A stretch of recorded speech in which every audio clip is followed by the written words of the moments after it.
Sean todas y todos bienvenidos a este ejercicio democrático. Mi nombre es Adrián Hernández Lucas y tendré el gusto de moderar este foro de debate entre las personas candidatas que contienden por el cargo de juez en materia penal en el Distrito Judicial Electoral Local número 1, organizado por el Instituto Electoral de la Ciudad de México en el marco del proceso electoral local extraordinario del Poder Judicial de 2024-2025. Todas las candidaturas fueron debidamente invitadas a este ejercicio. Participan únicamente aquellas que aceptaron la invitación y se encuentran presentes.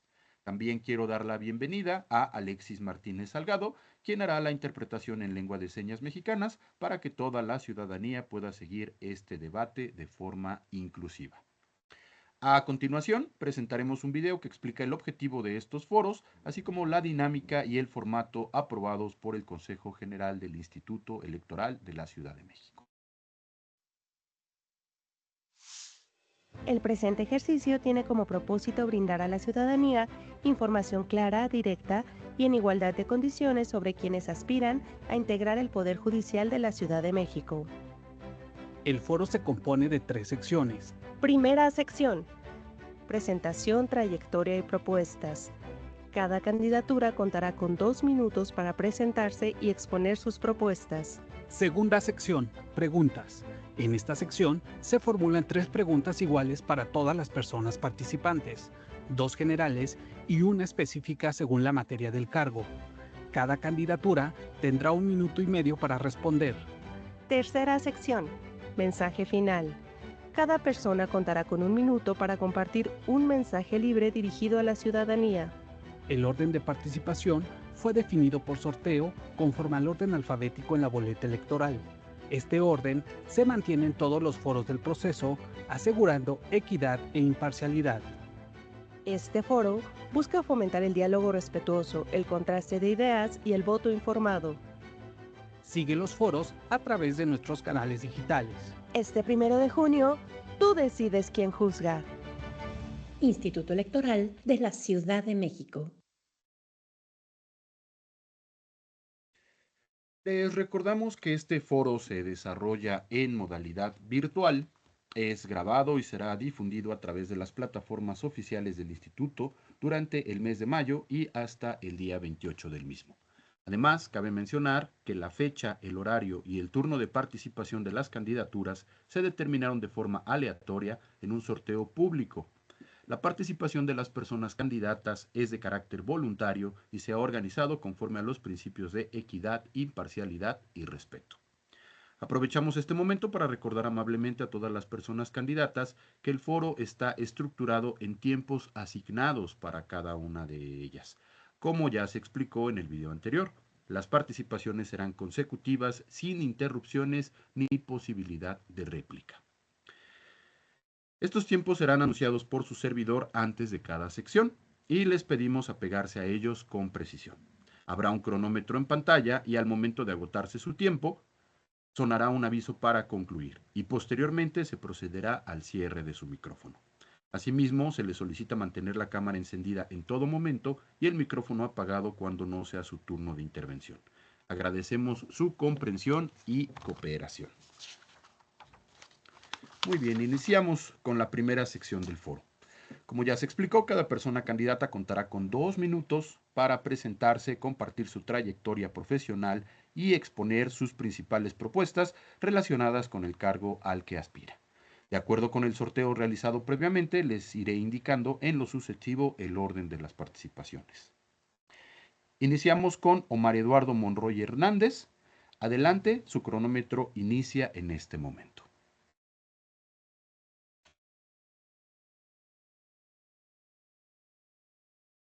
Si pudieras abrir tu micrófono, Omar Eduardo, por favor.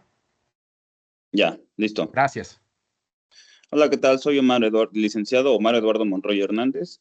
Mi trayectoria inició en la Fiscalía General de Justicia de la Ciudad de México. De ahí pasé a ser parte como proyectista en el Tribunal Superior de Justicia de esta Ciudad de México. Mis principales propuestas son la primordial, un análisis a profundidad y adecuado con perspectiva de género sobre todas las pruebas que se analicen durante los juicios, debido a esto a que, como sabemos, nuestro sistema penal acusatorio es un sistema meramente probatorio. Entonces, lo que se busca no es una verdad absoluta, sino una verdad procesal. Entonces, por ende, lo que yo busco en verdad es que se analicen a profundidad todas aquellas pruebas que las partes ofrezcan para que con esto se pueda determinar la situación jurídica de una persona. Aunado a esto, como propuesta número 2, es mi deber analizar todos esos actos, cualquier acto que pueda, en donde se pueda llevar alguna cuestión de corrupción, o sea, sin dar ser imparcial sobre las personas ni favoritismo sobre estas personas para cuidar durante todo el proceso que se cuide todos esos aspectos que puedan ser de corrupción. Y como número 3, dictar sentencias con lenguaje sencillo e inclusivo, porque como sabemos, muchas veces sentencias vienen con cuestiones muy técnicas. Entonces, como garante, como juez, como juzgador, como garante de los derechos fundamentales, tanto del justiciable como de la víctima, es menester mío dictar sentencias con claridad hacia los ciudadanos. Muchas gracias, Omar Eduardo Monroy Hernández. Continuamos con usted, Juan Carlos López Flores. Hola, soy Juan Carlos López Flores, candidato a juez penal de la Ciudad de México en el Distrito Judicial 1 en la Gustavo Madero. Aparezco con el número 29 en la boleta verde. Vengo a esta elección con la convicción de que es posible una justicia distinta que contribuya en la construcción de un mejor país. Soy licenciado en Derecho, egresado de la UNAM, curso la maestría en Argumentación Jurídica y Litigación Oral, y a lo largo de mi carrera profesional me he capacitado de manera constante. Cuento con 15 años de experiencia profesional, 6 años en el litigio penal y 9 años en el Poder Judicial de la Ciudad de México, donde me he desempeñado en diversas funciones de carrera judicial, actualmente como secretario auxiliar judicial en un tribunal de enjuiciamiento en materia penal.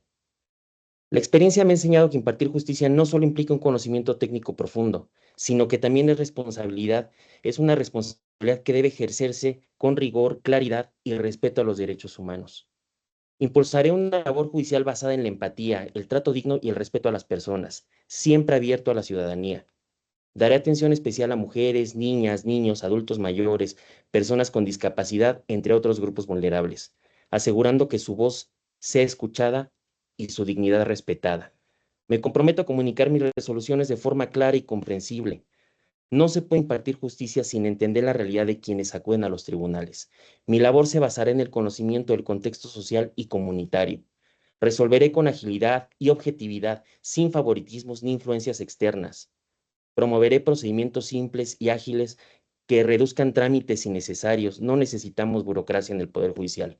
Actuaré con firmeza contra cualquier acto de corrupción, dentro o fuera del tribunal. La honestidad no es opcional, es la base de la confianza pública.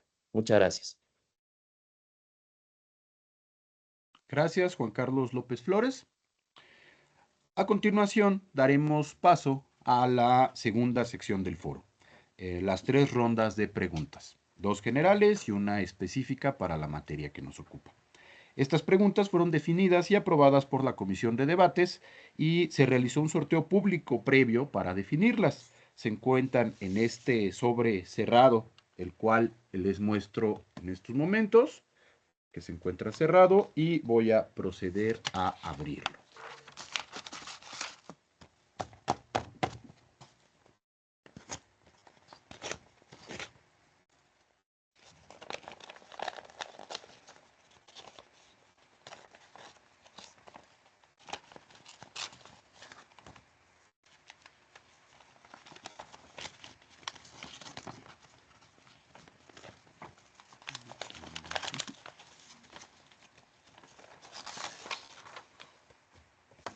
Gracias.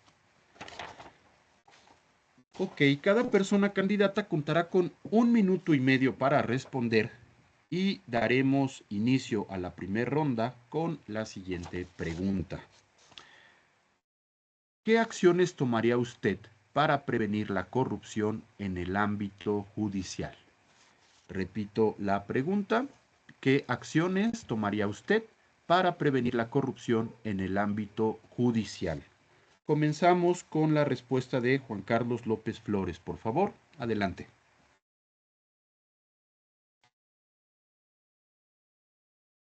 Si nos ayudas con tu micrófono, Juan Carlos.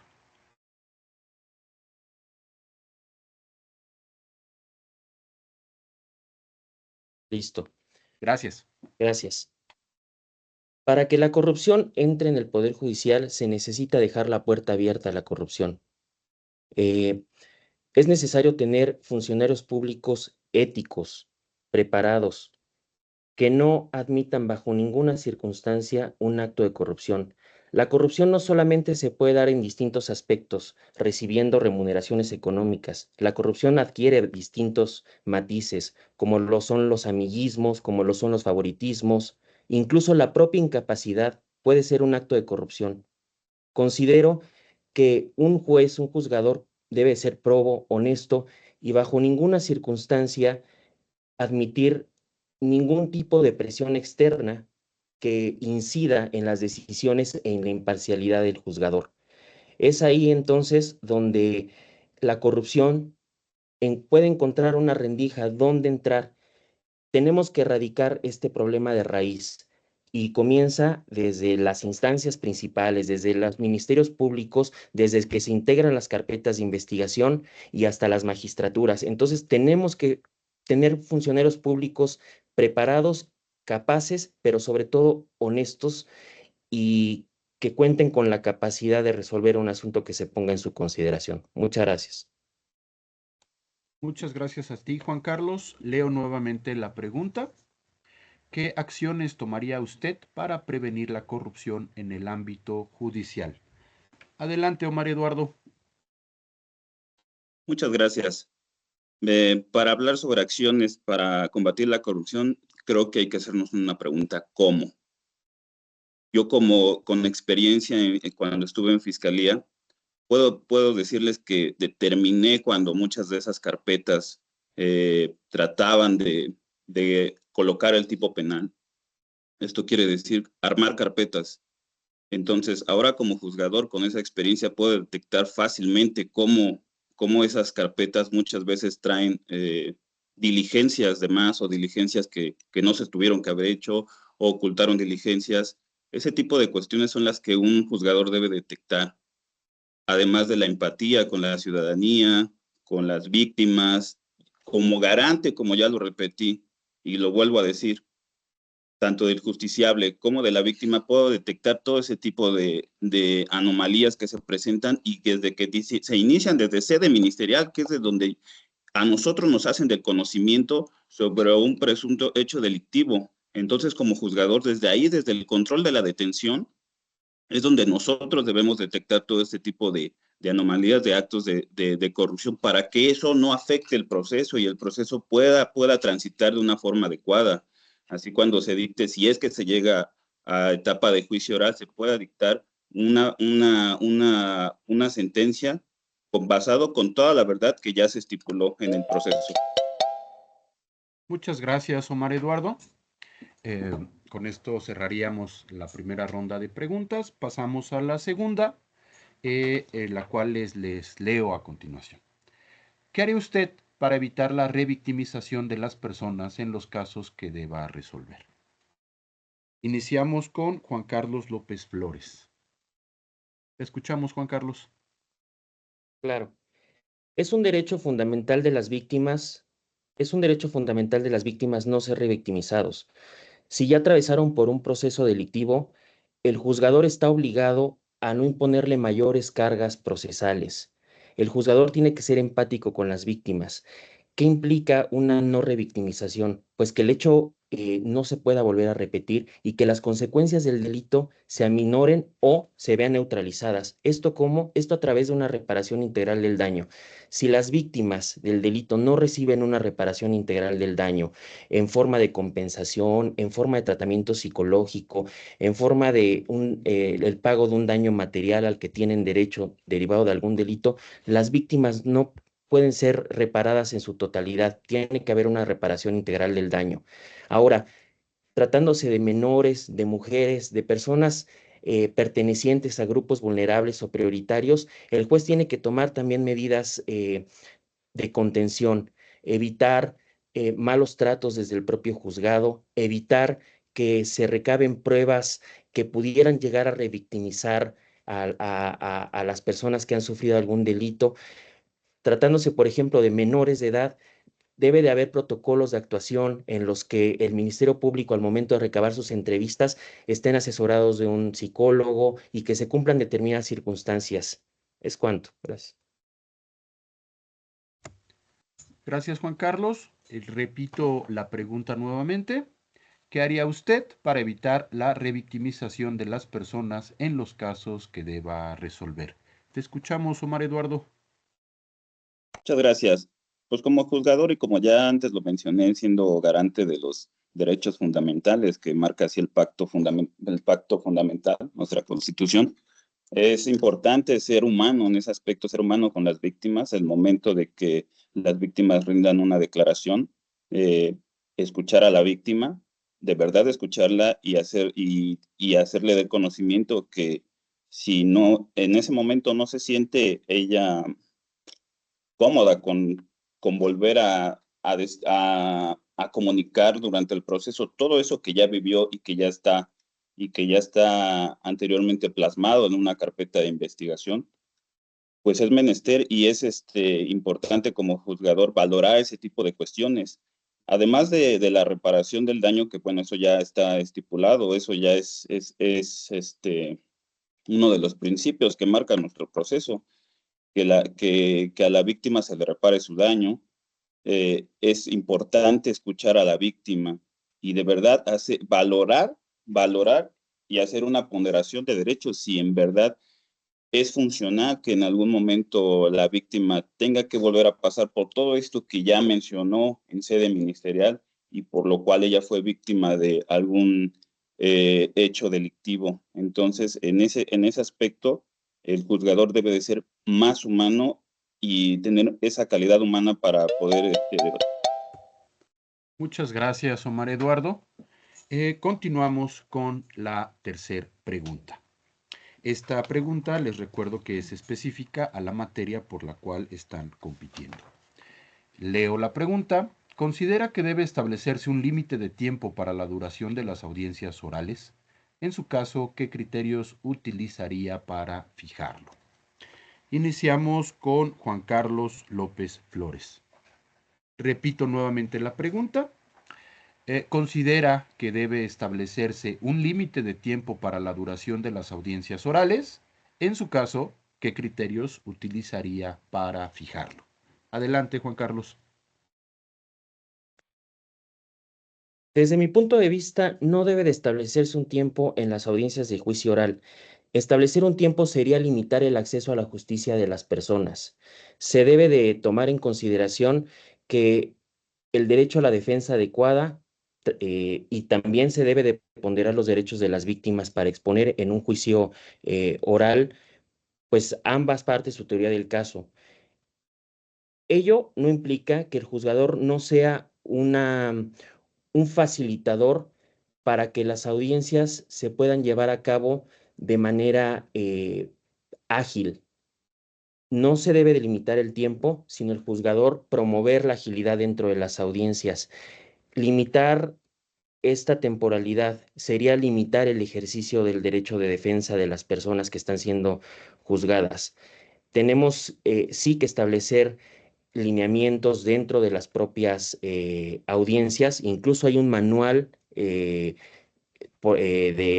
conducción de audiencias judiciales que establece cuáles son los parámetros sobre los cuales se tiene que ceñir el debate. No tiene por qué necesariamente extenderse las audiencias, pero no se puede limitar bajo ninguna circunstancia el derecho de acceso a la justicia de las personas, que es un derecho fundamental establecido en la propia Constitución. Gracias, Juan Carlos. Leo nuevamente la pregunta para Omar Eduardo. ¿Considera que debe establecerse un límite de tiempo para la duración de las audiencias orales? En su caso, ¿qué criterios utilizaría para fijarlo? Adelante, Omar Eduardo. Muchas gracias. Considero que esto no es posible. Bajo los principios de inmediación, continuidad y concentración, tal como lo marca la norma instrumental, no se puede tomar un límite de tiempo sobre las audiencias, porque efectivamente, como dice mi homólogo, esto sería una restricción al acceso a la justicia y sería una restricción hacia el derecho de las partes, dependiendo de la etapa que nos encontremos, de ofrecer pruebas o abrir debate. No es posible, pero sí se puede, lo que sí se puede hacer como juzgador, ser un poco más ágil. O sea, limpiar el proceso sí se puede. Dependiendo de la etapa que nos encontremos, podemos tomar diferentes tipos de criterios para los cuales no volver a reproducir lo que ya se dijo, cuestiones específicas que se encuentran en la carpeta de investigación, entrevistas, ese tipo de cosas. Sí podemos ser un poco más se puede limpiar más el proceso, pero no establecer un límite de tiempo, porque efectivamente esto sería una restricción al acceso a la justicia y una restricción del derecho de la defensa, del asesor jurídico y de la representación social en este caso, ofrecer o hacernos de la comunicación a nosotros los jueces. Muchas gracias, Omar Eduardo. Con esto concluiríamos la etapa de preguntas y pasaríamos a concluir con este foro, con la escucha de cada uno de ustedes, con un mensaje final dirigido a la ciudadanía. Cada participante contará con 1 minuto para esta intervención y comenzamos con Juan Carlos López Flores. Adelante.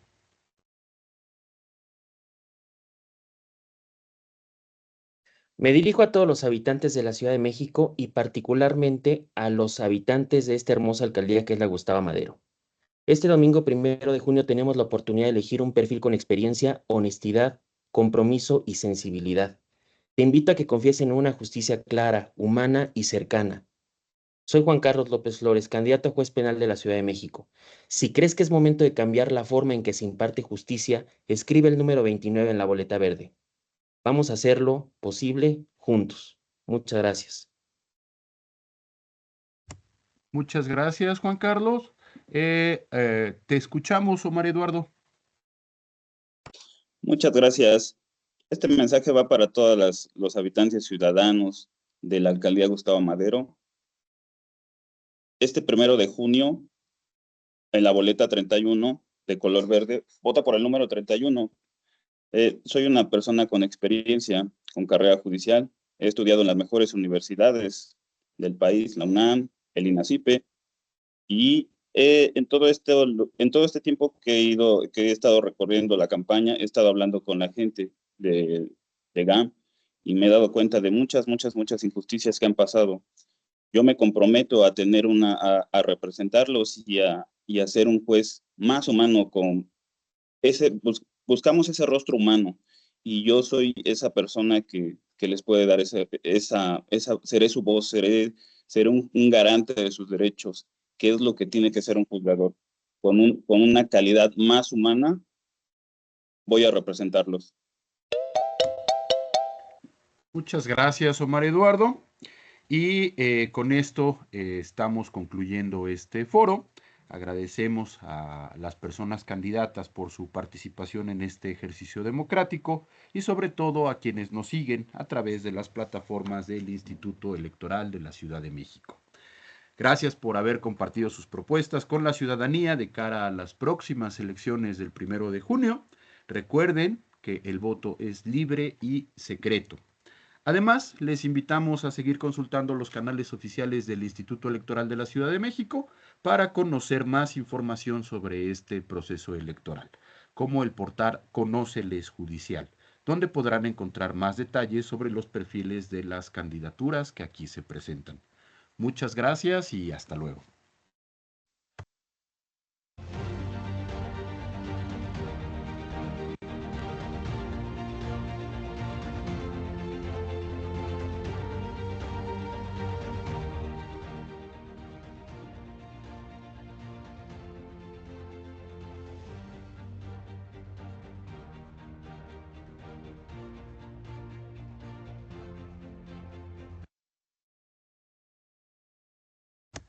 hagamos